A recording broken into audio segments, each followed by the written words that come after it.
The World Health Organization has declared a public emergency, that is a public health emergency. The virus has also reported its first confirmed cases in India and the Philippines. Let's first listen to the Director General of the WHO.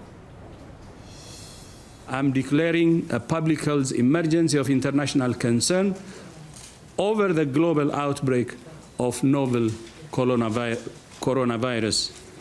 The main reason for this declaration is not because of what is happening in China, but because of what is happening in other countries.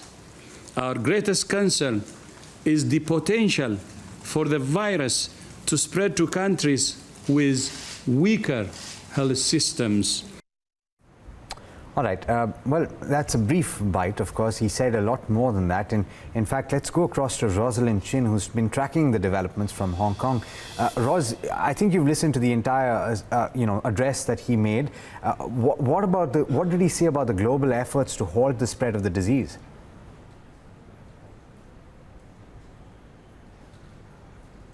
Well, he did say that to China. He gave particular praise to China for its efforts to contain the spread of this disease. China, of course, believed to be where the disease started in the first place, in the city of Wuhan in Hubei province. And he did say that, let us be clear, this is a note of confidence, not a note of no confidence in China. And he praised the efforts to contain the disease in China. Around the world, of course, he did say that there's no need to change trade or travel advisories because of this spread of coronavirus. However, of course, we do know that airlines and governments have already issued advisories about this. So his advice coming there a little bit too late in some cases. And he did also say, though, to be careful of rumors.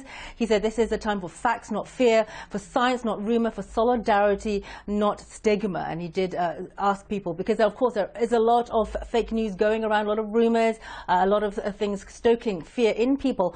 And he urged people to rely on facts, not to listen to just the rumor around them. And I have to say that, even in places like Hong Kong, here you see on the streets many people, I would say at least 80 to 90% of people I encounter walking around in the streets are wearing masks just in case they encounter other people who may be ill. Also, there is a run on things like antibacterial hand gel and antiseptics and alcohol cleaners, just because people are very afraid of the disease and they do want to keep themselves clean. Hygiene being a key issue, a key way of keeping yourself, preventing this disease from coming in. Now, we also have experts trying to understand a little bit more about this virus, understanding how it's transmitted, understanding how long it takes for it to be transmitted to someone else, and also how how long you may incubate it for before you show any symptoms yourself. These are among the issues that experts around the world are trying to look into right now. Rosalind, in the interest of sticking to the facts, what are the latest numbers, the official numbers about the spread of the disease?